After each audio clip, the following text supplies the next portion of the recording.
Assalamualaikum warahmatullahi wabarakatuh. Salam sejahtera bagi kita semua. Om Swastiastu.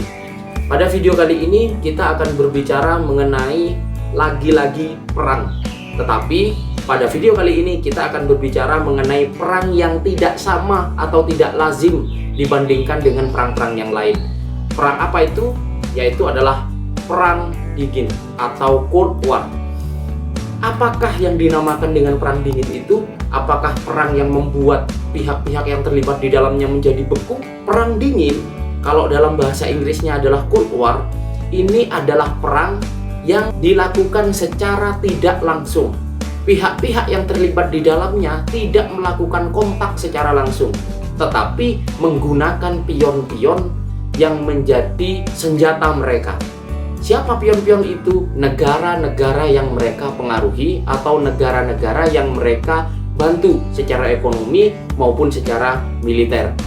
Nah, untuk lebih jelasnya kita langsung saja ke pembahasan intinya. Nah, ini adalah gambaran dari adanya perang dingin itu ya, antara blok barat dan blok timur. Jadi persaingan di antara kedua negara ini, antara Amerika dan Uni Soviet, ini persaingan urat saraf gitu ya.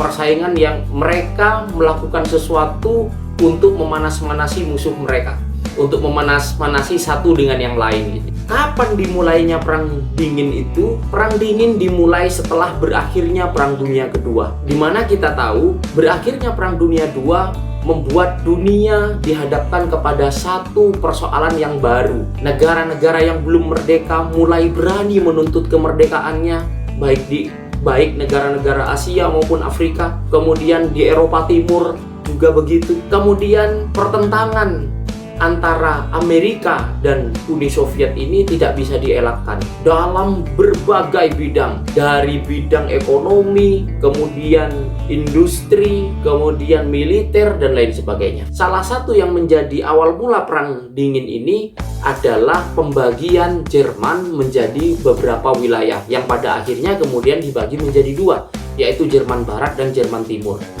Amerika dari pihak sekutu juga yang merasa menang Perang Dunia II. Uni Soviet juga mulanya dari pihak sekutu yang satu blok dengan Amerika juga merasa menang Perang Dunia II.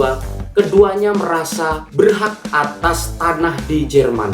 Oleh karena itu, perjanjian Potsdam kemudian tidak bisa menghasilkan satu solusi. Akhirnya dibagilah Jerman menjadi dua bagian, yaitu Barat dan Timur. Di timur dikuasai oleh Uni Soviet yang berwarna merah itu. Kemudian yang berwarna biru adalah kekuasaan dari Prancis. Yang berwarna hijau itu dikuasai oleh Inggris Raya. Kemudian yang berwarna orange itu dikuasai oleh Amerika. Yang kemudian Prancis, Inggris Raya, dan Amerika itu kemudian menjadi satu, menjadi Jerman Barat. Sedangkan Uni Soviet ini menjadi Jerman Timur. Kotanya Berlin pun juga dibagi menjadi dua, yaitu Berlin Barat dan Berlin Timur, yang kemudian kita kenal pembatasnya yaitu tembok Berlin. Kita lanjut. Perang dingin itu sebetulnya apa sih? Intinya dari perang dingin itu adalah perang ideologi dan pengaruh. Artinya tidak ada perang kontak secara langsung di antara Amerika dan Uni Soviet ini. Nah, bloknya kemudian dibagi menjadi dua, yaitu blok barat dan blok timur. Blok barat anggotanya siapa saja? Ada Amerika Serikat. Wah, salah ketik saya. Amerika Serikat maksudnya. Amerika Serikat, kemudian Inggris, Prancis, Italia, Portugal, Norwegia, Belanda, Luxembourg, Islandia, Kanada, Denmark, Belgia.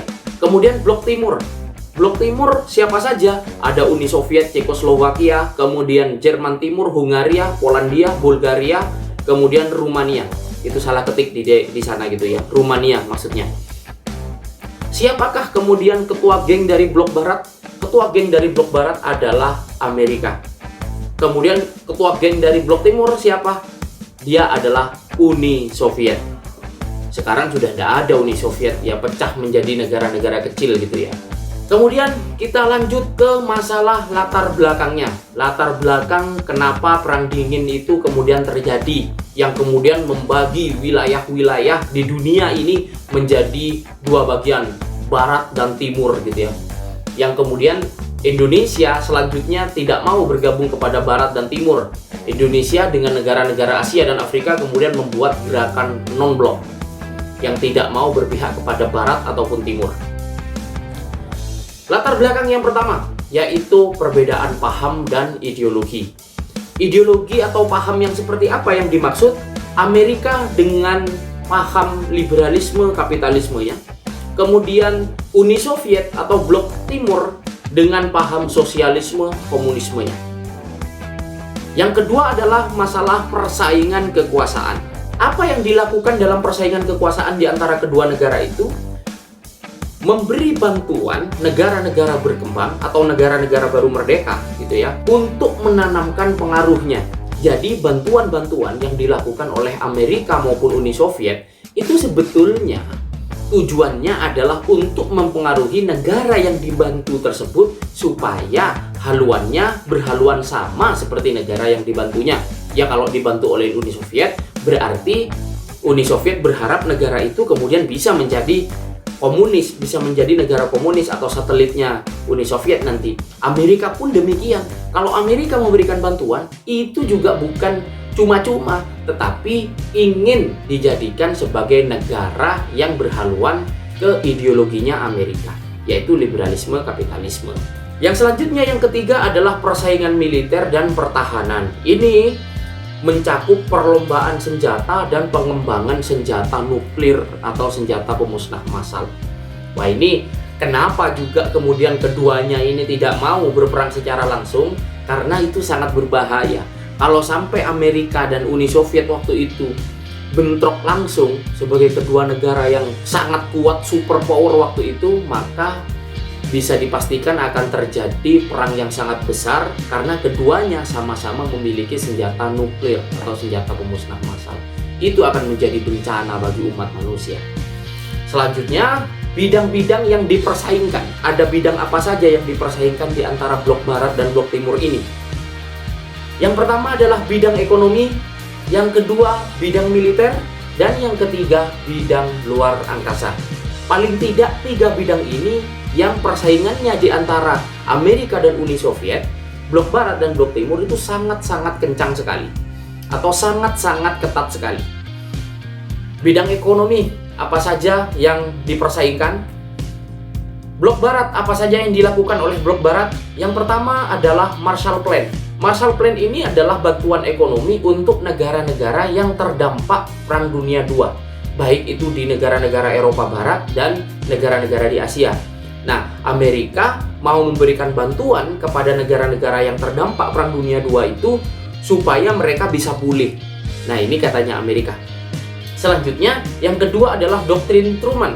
Doktrin Truman itu bantuan ekonomi dan militer untuk Turki dan Yunani gitu ya. Di mana Doktrin Truman ini, Truman waktu itu dalam pidatonya juga menyatakan bahwa dunia itu sekarang harus memilih. Ini katanya Truman, bukan katanya saya. Truman itu bilang bahwa ada 2 jalan sekarang di dunia ini. Yang pertama adalah jalan penindasan, jalan penuh kecurigaan, dan jalan penuh dengan kejahatan. Dan yang kedua adalah jalan terang benderang yang penuh dengan keadilan dan penuh dengan rasa demokratis. Nah, yang dimaksud oleh Truman itu adalah maunya Truman ini negara-negara di dunia itu mau dibantu oleh Amerika. Alasannya Truman waktu itu, katanya Truman itu dilakukan untuk memulihkan kondisi ekonomi dunia gitu ya. Tetapi tetap saja yang namanya perang dingin itu ya, itu perang pengaruh, apapun yang dilakukan arahnya pasti kepada masalah memenangkan pengaruh di negara-negara berkembang terutama. Yang selanjutnya, Point for Program atau bantuan teknik untuk menggalakkan penanaman modal swasta. Amerika memberikan bantuan kepada negara-negara berkembang untuk menggalakkan penanaman modal swasta. Artinya pemodal swasta atau pengusaha-pengusaha swasta itu mau diangkat oleh Amerika melalui Point for Program ini. Sedangkan blok timur, apa saja yang dilakukan oleh blok timur? Yang pertama adalah Molotov Plan atau bantuan ekonomi untuk negara-negara Eropa Timur yang terdampak Perang Dunia II. Ini sama saja seperti Marshall Plan gitu ya. Hanya saja yang berbeda adalah wilayahnya yang dibantu. Kalau di blok barat itu di Eropa Barat paling banyak, kemudian juga ada di Asia. Kemudian blok timur itu paling banyak di Eropa Timur. Yang kedua adalah Comecon. Ini organisasi penyalur bantuan untuk negara-negara Eropa Timur ya. Hampir sama juga ini, tapi Comecon ini adalah lembaganya gitu ya, lembaga penyalurnya. Nah, yang selanjutnya sekarang dalam bidang militer. Apa saja yang dilakukan oleh blok barat dan blok timur dalam bidang militer? Blok barat. Yang dilakukan oleh blok barat yang pertama adalah membentuk fakta-fakta pertahanan. Ada NATO, North Atlantic Territory Organization, kemudian SEATO, METO, ANZUS gitu ya. Ini organisasi-organisasi atau fakta-fakta pertahanan yang dibentuk oleh Amerika. Bentuknya itu banyak gitu ya. Terutama kalau blok barat ini atau Amerika Serikat membuatnya itu sampai di Asia Pasifik. Selanjutnya, yang kedua adalah membentuk badan intelijen bernama CIA, Central Intelligence Agency. Kalau Anda tahu, misalkan kalau pernah nonton film-film seperti Mission Impossible atau James Bond gitu ya, itu adalah film-film agen-agen rahasia gitu ya, yang serupa dengan cara kerjanya orang-orang CIA. Kemudian kalau blok timur, apa saja yang dilakukan? Yang pertama adalah membentuk fakta pertahanan bernama Fakta Warsawa. Ini ada Fakta Warsawa ini didirikan untuk menjadi penantang langsung daripada NATO gitu ya, yang dibuat oleh Amerika itu. Kemudian yang kedua adalah membentuk Kominform dan KGB. Kalau Kominform ini adalah wadah dari partai-partai komunis di dunia. Kemudian KGB ini juga hampir serupa dengan CIA-nya Amerika. Dia sebagai organisasi intelijen gitu ya. Sekarang bidang luar angkasa gitu ya. Apa saja yang dilakukan oleh blok timur di sini adalah membentuk lembaga Roskosmos. Kemudian kalau blok barat membentuk lembaga NASA. Ini dua lembaga ini sama-sama lembaga yang bergerak di dalam bidang ruang angkasa. Kemudian persaingannya di sini saya sudah buat timeline. Persaingan antara Roskosmos kemudian lembaga NASA. 1957 Uni Soviet berhasil pada tanggal 4 Oktober menerbangkan pesawat Sputnik 1. Pesawat tanpa awak itu ya yang pertama ya. 1 bulan kemudian Sputnik 2 berhasil diluncurkan. Nah, ini sudah berawak. Waktu itu awaknya masih menggunakan anjing. Itu 1957. Selanjutnya di 1958, AS atau Amerika Serikat ini tidak mau kalah. Mereka pada 31 Januari meluncurkan pesawat Explorer 1 yang juga waktu itu posisinya adalah tanpa awak dulu. Nah, pada 1961 Uni Soviet berhasil menerbangkan Vostok 1 ya, yang diluncurkan dengan membawa orang pertama yang sampai di ruang angkasa atau di luar angkasa, bukan di bulan gitu ya, tapi di luar angkasa, yaitu Yuri Gagarin. Dia adalah orang pertama yang menembus luar angkasa. Selanjutnya 1969 Amerika Serikat tidak mau kalah, bukan hanya ke luar angkasa tetapi ke bulan, yaitu pesawatnya waktu itu adalah pesawat Apollo 11 berhasil diluncurkan bersama dengan satu astronotnya yang namanya sudah populer kita kenal, yaitu Neil Armstrong. Nah, itu persaingan-persaingan baik di bidang militer, kemudian di bidang ekonomi dan bidang luar angkasa. Nah, 3 bidang ini menjadi persaingan yang sangat ketat di antara Amerika Serikat dan Uni Soviet atau blok barat dan blok timur. Perang dingin juga mempunyai pengaruh yang sangat besar sekali. Apakah kepada Indonesia ada pengaruhnya perang dingin? Jelas ada.